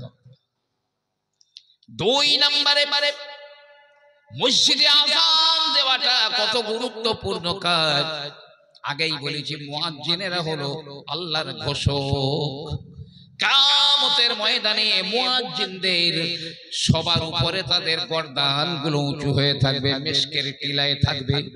মানুষগুলো বলবে, আল্লাহ, ওই মানুষগুলো কারা কারা কারা? জবাব আসবে, ওরা হলো দুনিয়ার মসজিদের মুয়াজ্জিন। নবী জান্নাতের দায়িত্ব নিয়েছেন, এদের এত দাম, এত মূল্য। প্রিয় নবী আমার বলেন, মসজিদে আযান হয়, আযানের শব্দ যত দূর পর্যন্ত যায়, ডাইনে বাঁয়ে সামনে পিছনে উপরে নিচে যত দূর পর্যন্ত যায়, তার ভিতরে যত জীব রয়েছে, মাটির নিচে, মাটির উপরে, পাখি পক্ষী, জীব জন্তু, এমনকি আপনার সমুদ্রের বড় বড় জীবগুলো, জঙ্গলের হিংস্র প্রাণীগুলো, সব মুয়াজ্জিনের জন্য রব্বুল আলামিনের কাছে দোয়া চায়। শুধু ইন্নাল ইনসানা লাযালুমুন কাফফার, নিশ্চয়ই মানব জাতিরা বড় জালেম অত্যাচারী এবং এরাই হলো অবিশ্বাসী। পুকুর থেকে বড় মাছ, কাতলা মাছ তুলে এনে বলে, এই নোংরা পানি, এর মধ্যে তুই মরছিস কেন? চল চল, আমার এসি রুম আছে, আর খাট পালঙ্গ ড্রেসিং টেবিল সব আছে, তোর একটা রুম দিয়ে দেবো, ওখানে থাকবে, তুই চলে, পানিতেই মরিস কেন? মাছ খুব খুশি হবে। মাছ বলবে, বন্ধু তোর এসি রুম আমার লাগবে না, খাট পালঙ্গ লাগবে না, ওখানে আমার জীবন বিপন্ন, বরং তুই আমারে পানির ভিতরে ছেড়ে দে, পানির ভিতরেই আমার জীবন। মসজিদি জীবন থেকে যদি বাইরে বার হয়ে যায়, অবশ্যই জানবেন তার অন্তরে পক্কা মানে ইমানে পক্ষাঘাত, না হয় প্যারালিসিস, না হয় ক্যান্সার হয়ে গেছে। এই মসজিদের নিচে জান্নাত রয়েছে, জান্নাত দেখতে পাই না যদিও। আপনি বাড়ি থেকে হেঁটে হেঁটে মসজিদে আসবেন, না না না, আপনি যেন হেঁটে হেঁটে আপনার জান্নাতের দিকে যান। আপনি মসজিদের ভিতরে ঢুকে গেলেন, যেন আপনি আপনার জান্নাতের ভিতরে ঢুকে গেলেন। হে আমার ভাইরা, শুধু জুম্মার নামাজের খবরটা শুনুন।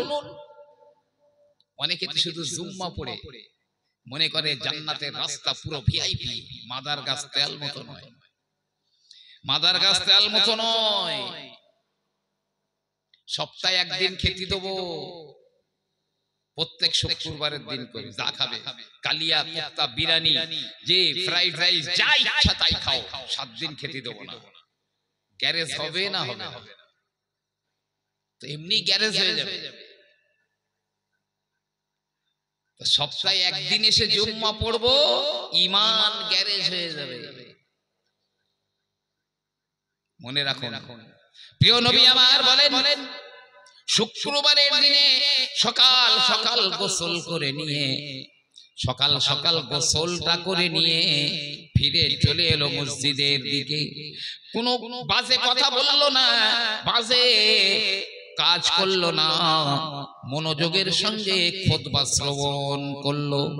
তাহলেও বাড়ি থেকে মসজিদ পর্যন্ত আসতে যে কটা পা পড়েছে, যদি হেঁটে আসে, সাইকেলে নয়, বাইকে নয়, 4 হুইলারে নয়, পায়ে হেঁটে হেঁটে যদি আসে, করে একটা কদমে আল্লাহর নবী বললেন একটা করে কবুল হওয়া হজ, একটা কবুল হওয়া হজ। আর আগামী 1 বছরের রাত দিন নফল ইবাদত, নফল রোজা রাখলে যতটা হয়, এক এক কদমে ততটা নেকি আমার আল্লাহ রাব্বুল আলামিন তাকে দিয়ে দেবেন। চাইতেই কথা, ওই মসজিদের জুম্মার নামাজ আদায় করে নিল, আমার আল্লাহ রাব্বুল আলামিন এক কবুল হওয়া হজের সওয়াব তার নামায়ে আমলে লিখে দিলেন। যদি যে মসজিদে জুম্মার নামাজ পড়েছে, ওই মসজিদে যদি আসরের নামাজটা পড়ে নেয়, আমার আল্লাহ পাক তার নামায়ে আমলে একটা কবুল হওয়া উমরার সওয়াব লিখে দেবেন।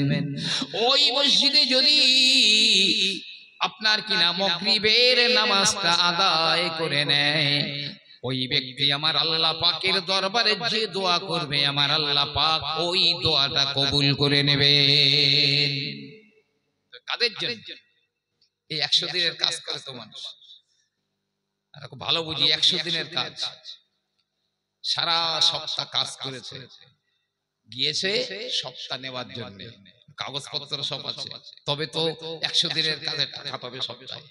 আমি সারাদিন কাজ করলাম না, কাগজপত্র রেডি নেই, মানুষরা গিয়েছে, আমিও গিয়েছি সপ্তাহ আনতে, আমার দেবে? এই 1 সপ্তাহ যারা মজুরি দিয়েছে, তাদের সপ্তাহ দেওয়ার দিন জুম্মার দিন। এই মসজিদের নিচেই জান্নাত রয়েছে, আমরা দেখি না। আমার ভাইরা, বাবাজিরা, হযরতে শুরাইক রাদিয়াল্লাহু তাআলা আনহু তার সঙ্গীদের নিয়ে তিনি কোন সফরে বার হয়েছিলেন, কোন সফরে বেরিয়েছেন। এখন সঙ্গীদের ওযু করার দরকার, ওযু করার দরকার, পানি নেই। হযরতে শুরাইক রাদিয়াল্লাহু তাআলা আনহু পানির সন্ধানে বেরিয়ে পড়েছেন। কিছু দূর গিয়ে তিনি একটা কুয়া দেখতে পেলেন, কুয়া দেখতে পেলেন। কুয়ার ভিতরে বালতি নামিয়ে দিলেন পানি তুলবার জন্য। বালতি যখন কুয়ার ভিতরে ঢুকিয়ে দিলেন, পানি তুলবার সময় বালতিটা রশি ছিঁড়ে হোক আর গিরো খুলে হোক, বালতিটা কুয়ার নিচে পড়ে গিয়েছে, কুয়ার নিচে পড়ে গেছে। হযরত শুরাইক রাদিয়াল্লাহু তাআলা আনহু তিনি বালতিটার বড় প্রয়োজন অনুভব করলেন, বালতিটা অবশ্যই প্রয়োজন। তাই কষ্ট করে করে কুয়ার নিচে তিনি নেমে গেলেন বালতিটা উঠাবার জন্য। কুয়ায় নেমে গিয়ে দেখেন পানি খুব বেশি নেই, অল্প পানি রয়েছে, বালতিটা ওখানে পড়ে আছে। আর যে স্তর পর্যন্ত পানি রয়েছে ওই স্তরের উপরে একটা দরজা রয়েছে, দরজা। অবাক, কুয়ার ভিতরে দরজা কেন? হযরত শুরাইক রাদিয়াল্লাহু তাআলা আনহু তিনি কৌতূহলী হয়ে দরজাটা খুললেন। খুলে দেখলেন কি সুন্দর মনোরম একটা বিশাল বাগান, যা মানুষের কল্পনার ভিতরে আসা সম্ভব নয়। এত সুন্দর বাগান, তন্ময় হয়ে তিনি দেখতে দেখতে বাগানের ভিতরে ঢুকে গেলেন। যত দাম ততই তিনি তন্ময় হয়ে যান। কি সুন্দর বাগান, যা মানুষের কল্পনায়ও আসবে না। একটা গাছের পাতা ছিঁড়ে তিনি কানে গুঁজে রাখলেন। ঘুরে ঘিরে আবার কুয়ার ভিতরে এসে দরজা বন্ধ করে দিয়ে উপরে উঠে বললেন সঙ্গী সাথীদের সঙ্গে গল্প করছে, এই কেস, কুয়ায় ঢুকলাম, দরজা দেখে ভিতরে ঢুকলাম, এইরকম বাগান, আমি একটা পাতাও এনেছি ছিঁড়ে, কানে গোঁজা আছে। সাথীরা বলছে তাহলে তো ওটা আশ্চর্য ব্যাপার, আমরা একটু দেখবো, তাহলে চলো ভাই। তারাও সবাই এলো, এক এক করে কুয়ার ভিতরে তারাও নামলো, কিন্তু দরজাটা আর খুঁজে পাওয়া গেল না, দরজাটা আর খুঁজে পাওয়া গেল না। হযরত ওমর রাদিয়াল্লাহু তাআলা আনহুর কাছে জিজ্ঞাসা করা হলো, হুজুর এই ব্যাপার। হযরত ওমর বললেন, ওই বাগান থেকে যে পাতাটা ছিঁড়ে নিয়ে এসেছিলে, ওই পাতাটার দিকে ভালো করে খেয়াল রেখে দাও, পাতার ভিতরে কোনো পরিবর্তন আসে নাকি, ঝিমিয়ে ঝিমিয়ে যাওয়া, শুকিয়ে যাওয়া, এমন কোনো পরিবর্তন আসে কিনা। কারণ যদি ওটা জান্নাতের বাগান হয়, গাছ যদি জান্নাতের হয়, ও পাতা ওটাও জান্নাতের, আর জান্নাতের কোনো জিনিসে পরিবর্তন আসে না। কয়েকদিন হয়ে গেল, সপ্তাহ হয়ে গেল, ওই পাতাটার কোনো পরিবর্তন নাই, শুকিয়ে যায় না, কুঁকড়িয়ে যায় না, টাটকা তাজা পাতা রয়েছে। হযরত ওমর রাদিয়াল্লাহু তাআলা আনহু বললেন, নিশ্চয়ই ওটা জান্নাতের বাগান। সেই জায়গাটা কোথায়? সেই জায়গাটা হলো ফিলিস্তিনের মসজিদুল আকসা। যে মসজিদুল আকসাকে কেন্দ্র করে ইসরায়েলের বেঈমানদের সঙ্গে গুরুতর লড়াই চলছে ফিলিস্তিনের মুসলমানদের সঙ্গে। ওই গেট, মেন গেট, মসজিদুল আকসার মেন গেট দিয়ে ঢুকেই একদম বাম হাতে ওই কুয়াটার নাম হচ্ছে, এখন নাম রাখা হয়েছে বীরে ওয়ারাকা, পাতার কুয়া, বীরে ওয়ারাকা। আমরা দেখি না, আসলে এই মসজিদের নিচেই রয়েছে আল্লাহ রাব্বুল আলামিনের জান্নাত। চেহারাগুলো মসজিদের দিকে ঘুরিয়ে দিন, অন্য দিক থেকে ফিরিয়ে আনেন। এমন একটা দিন আসছে এই মুসলমানদের রক্তে, দেখবে না সেদিন কে কি কোন দলের, শুধু দেখবে এরা মুসলমান। সেদিন এত রক্ত ঝরবে, পায়ের গিরো পর্যন্ত রক্তে ডুবে যাবে, গিরো পর্যন্ত রক্তে ডুবে যাবে। আমার ভাইরা, বাবাজিরা, শাহ নিয়ামতুল্লাহ রহমাতুল্লাহ আলাইহি তিনি গোটা বিশ্ব সম্পর্কে ভবিষ্যৎবাণী করছিলেন। যখন এই ভারতবর্ষ নিয়ে তিনি ভবিষ্যৎবাণী করছিলেন আর বলছিলেন, আমি গণক বা জ্যোতিষী নই, আমার আল্লাহ রাব্বুল আলামিন আমার অন্তরের চক্ষুকে খুলে দিয়েছেন, আমার অন্তরের চোখ দিয়ে দেখে দেখে আমি বলি। তিনি বলেছিলেন এমন একটা সময় আসবে হিন্দের জমিনে, ভারতবর্ষের জমিনে আসবে যখন মুসলিমদের নিধন করবার জন্য একদল অমুসলিম তারা উঠে পড়ে লাগবে। এই দেখতে পাচ্ছেন না এখন চারিদিকে একটা দাঙ্গা বাঁধাবার জন্য, বিশেষ করে আমাদের পশ্চিম বাংলার ভিতরে একটা দাঙ্গা লাগাবার জন্য কি শখ না করা হচ্ছে, কি না করা হচ্ছে। আজকের 202 কিলো গাঁজা ধরা পড়েছে, যে কারা জানেন? এই মুসলমানের জাত নয়, তারা যারাই আমাদের সন্ত্রাসী বলে, জঙ্গি বলে, তারাই। আমার ভাইজানেরা মন দিয়ে শুনে রাখুন, ওই সময় বিশাল একটা লড়াই শুরু হবে, সাম্প্রদায়িক দাঙ্গা বেঁধে যাবে। ওই সময় মুসলমানদের একটা নেতা থাকবে, আর কি জানেন?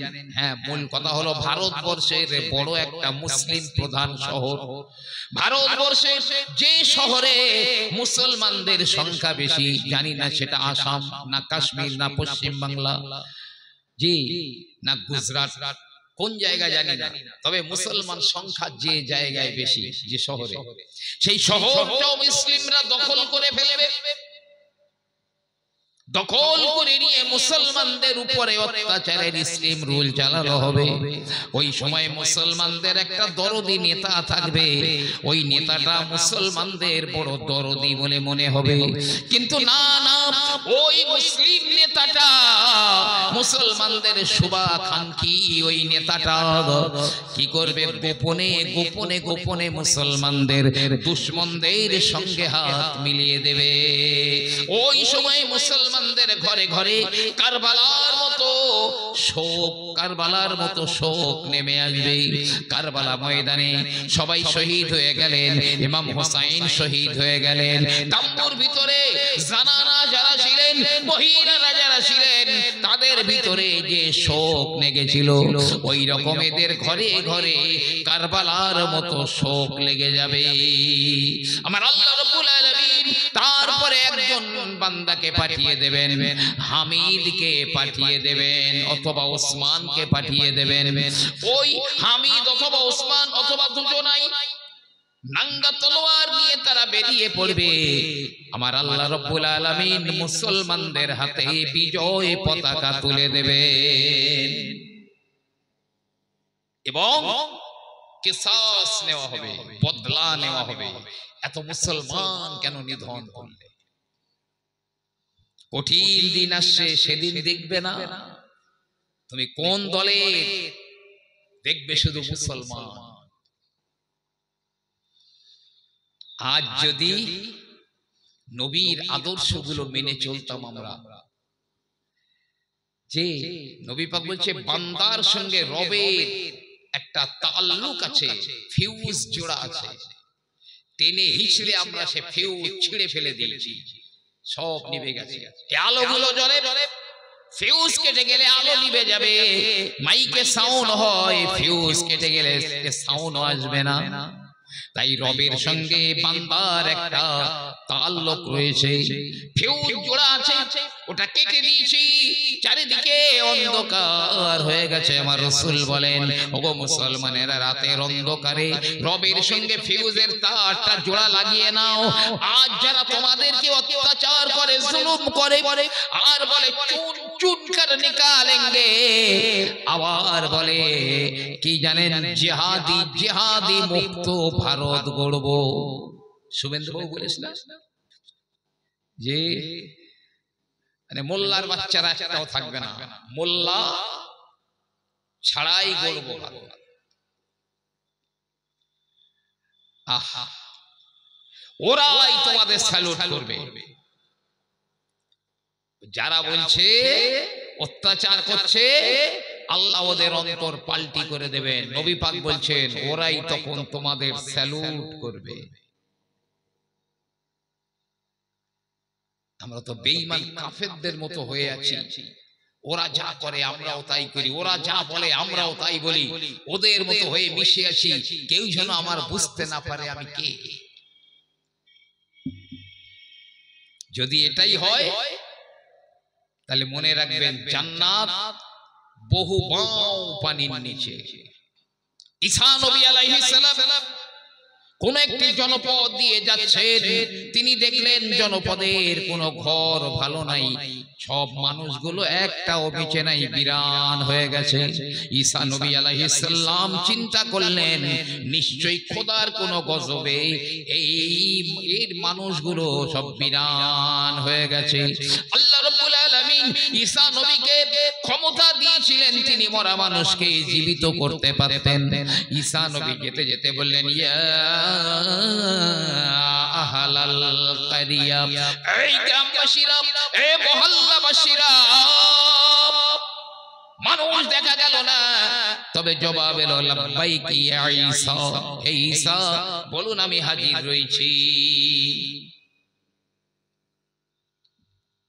তোমাদের কি হয়ে গেল যে হুজুর আমরা রাতের বেলা আরামে ঘুমাচ্ছিলাম, কিন্তু সকালবেলা ঘুম থেকে উঠবার আগে দেখলাম সব আমরা হাবিয়ার ভিতরে ঢুকে গেছি। কারণ কি? কোন অপরাধে? আওয়াজ এলো, হে নবী ঈসা, আমরা তাগুত বা বেঈমানদের মতো হয়ে থাকতাম, ওরা যা করতো আমরাও তাই করতাম, ওরা যা বলতো আমরাও তাই বলতাম, ওদের সঙ্গে তাল গোল মিলিয়ে চলতাম। মানে ওদের মতো হয়ে, ওদের চেহারা যেমন আমার চেহারা যেমন, ওদের লেবাস যেমন আমার লেবাস তেমন, ওদের কথাবার্তা যেমন আমার কথাবার্তারাও তেমন, মিলিয়ে মিলিয়ে চলতাম। আর দুই নম্বরে দুনিয়াকে বড় ভালোবাসতাম। এই দুটো কারণে আমরা হাবিয়া জাহান্নামের ভিতরে ঢুকে গিয়েছি। তোমরা দুনিয়াকে কেমন ভালোবাসতে? জবাব এলো, হে ঈসা, দুনিয়া পেলে আমরা খুশি হতাম, দুনিয়া না পেলে বেজার হয়ে যেতাম। মা যেমন তার দুধের বাচ্চাকে ভালোবাসে, দুনিয়াকে আমরা তেমন ভালোবাসতাম। ঈসা নবী বলছে, তুমি একা কথা বলছো কেন? আর তোমার সঙ্গীরা কই? বলছে, হুজুর আমার সঙ্গীরা সব হাবিয়ার ভিতরে এক একটা আগুনের দলা, আগুনের চাই তার নিচে পড়ে আছে, চাপা পড়ে আছে, মুখে আগুনের লাগাম পরানো রয়েছে। হে নবী ঈসা, হাবিয়া জাহান্নামের ভিতরে এক একটা আগুনের টুকরা, এক একটা আগুনের টুকরা গোটা দুনিয়া পৃথিবীর মতো মতো বড়। এক একজনা মানুষ এক একটা আগুনের চায়ের তলায় চাপা পড়ে রয়েছে, আগুনের লাগাম, মুখে ওরা কথা বলতে পারে না। ঈসা নবী বললেন, তোমার মুখে কি আগুনের লাগাম পরানো নাই, তুমি কি আগুনের কোন বড় চাই তার ভিতরে দাফন হয়ে নাই? বলছে হে নবী ঈসা, আমি কাফেরদের সঙ্গে ওঠা বসা করতাম বটে, তবে ওরা যা বলতো আমি বলতাম না, ওরা যা করতো আমিও তাই করতাম না। তাই আল্লাহ পাক আমাকে হাবিয়া জাহান্নামের দরজায় দাঁড় করিয়ে রেখে দিয়েছেন। আমি জানি না আমার আল্লাহ আমাকে মাফ করবেন না ওদের মতো হাবিয়ার ভিতরে ঢুকিয়ে দেবেন।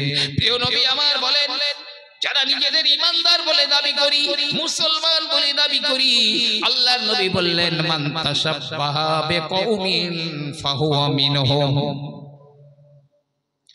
যে ব্যক্তি যাদের মতো বা যার মতো মুসাবিহাত করে নিজের জীবনকে পরিচালিত করে, কোন খেলার প্লেয়ার কেমন চুল কেটেছে আমি তাই করব, কোন প্লেয়ার কেমন ফুচকো দাড়ি রেখেছে আমিও তেমন রাখবো, কোন প্লেয়ার ছেঁড়া প্যান্ট পরেছে আমিও তাই করব, কে হাতে রিং দিয়েছে বালা দিয়েছে আমিও তাই করব, না না, ওই মানুষটাও তাদের দলভুক্ত হয়ে যাবে। ওরা কিয়ামতের দিনে যে লাইনে উঠবে এই মানুষগুলো ঠিক ওই কাতারে আল্লাহ রাব্বুল আলামিন দাঁড় করিয়ে দেবেন। জি, সামনে কঠিন দিন আসছে, ভয়াবহ দিন আসছে। অনেকে বলছেন, তবে নবী পাক বলে যাননি, আমার রাসূল বলে যাননি, আমরাও বলতে পারবো না।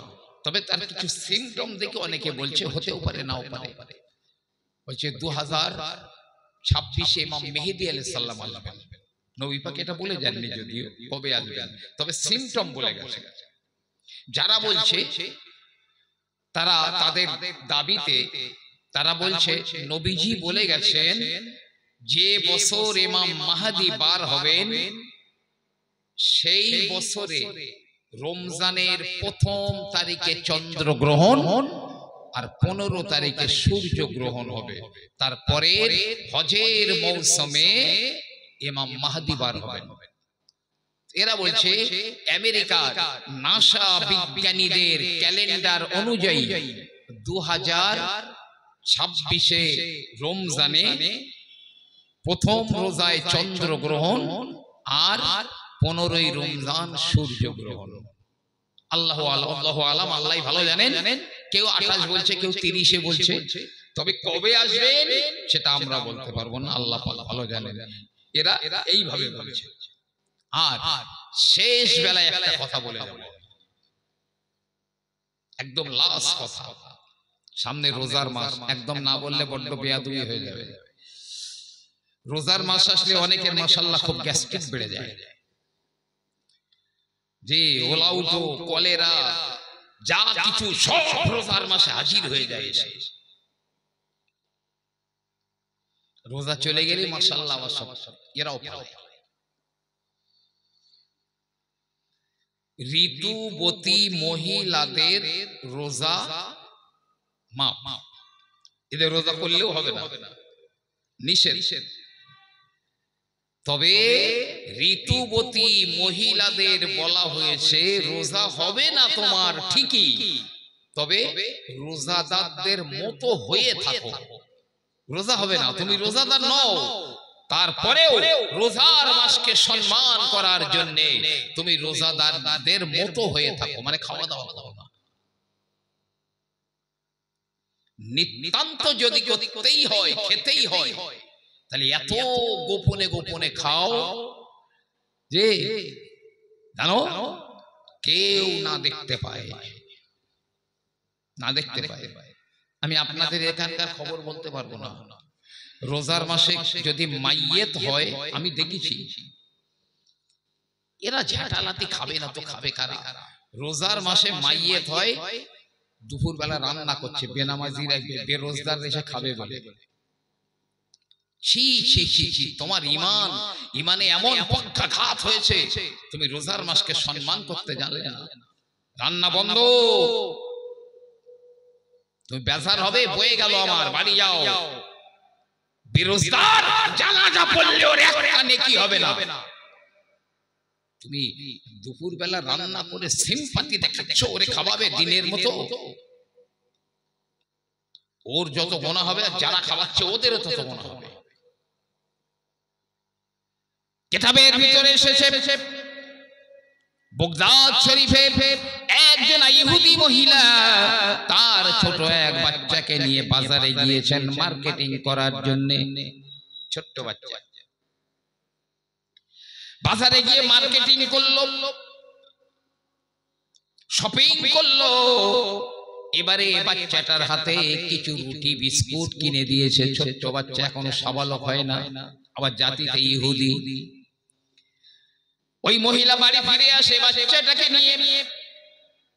আস্তে আস্তে মহিলা দেখলো তার ওই ছোট নাবালক ছেলেটা ওই রুটি আর বিস্কুট খাওয়া শুরু করে দিয়েছে।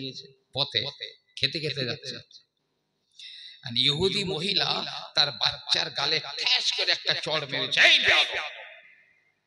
আমরা যদিও মুসলমান নই, তারপরে তুমিও বাবা এখনো নাবালক, তারপরে এটা মুসলমানদের রোজার মাস, এই মাসকে সম্মান করতে হয়, ইজ্জত করতে হয় বলে হাত থেকে রুটি বিস্কুট কেড়ে নিয়েছে। কিছুদিন পরে ওই মহিলা মরে গেল। মারা যাবার পরে তার সৎকার করে দেওয়া হলো। কয়েকদিন পর এক আল্লাহর বান্দা স্বপ্ন দেখে ওই মহিলাটা আল্লাহ রাব্বুল আলামিনের জান্নাতের ভিতরে ঘোরাঘুরি করে। জোরে বলুন না সুবহানাল্লাহ। মুসলমান বলে, হে রমণী, তুমি তো ইহুদি ছিলে, ইহুদিরা কাফের, কেন তুমি কাফেরদের জন্য আল্লাহর জান্নাতটা হারাম, তুমি কিভাবে আল্লাহর জান্নাতে এলে? ইহুদিনী বলে, হ্যাঁ হ্যাঁ ঠিক কথা, কাফেরদের জন্য আল্লাহর জান্নাত হারাম হারাম, তবে আমি রোজার মাসকে সম্মান দেখাবার জন্য আমার এক ছোট নাবালক বাচ্চার হাত থেকে রুটি বিস্কুট কেড়ে নিয়ে মুখে চড় মেরে দিয়েছিলাম।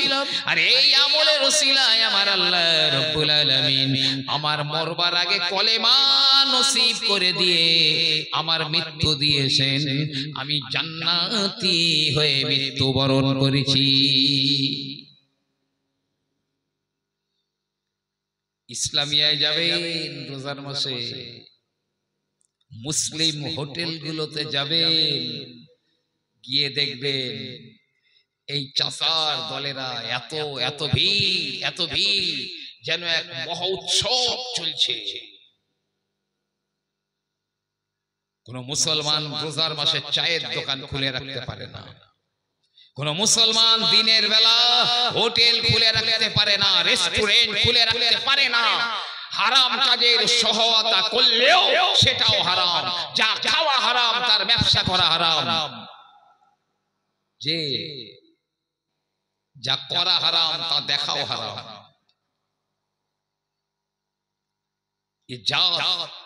আর কবে বুঝবে, আর কবে ফিরে আসবে জাতি? রোজার মাসে প্রতিদিন আমার আল্লাহ রাব্বুল আলামিন জান্নাতকে সাজান, প্রতিদিন রোজাদারদের জন্য জান্নাতকে সাজিয়ে দেন। জোরে বলুন সুবহানাল্লাহ।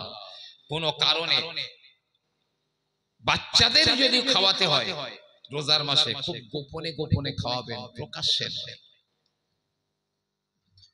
বিদায় নিচ্ছি। বিশেষ করে আর খুব স্নেহভাজন হাফেজ মাওলানা কুতুবউদ্দিন সাহেব, যে আপনাদের কাছে সুন্দর আলোচনা করবেন। বাইরে যারা আছেন আমি সকলকে নিবেদন করছি, ভিতরে আসুন। আখেরি দোয়া না নিয়ে কেউ যেন চলে যাবেন না। আসসালামু আলাইকুম। মোহাব্বতে উচ্চ আওয়াজে একটু দরুদ আল্লাহুম্মা সাল্লি আলা।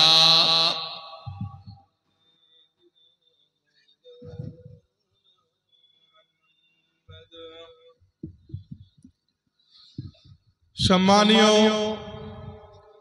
গ্রামবাসী ও আমার সামনে বসে থাকা নামাজি মুসল্লি ভাই ও বাবাজিরা,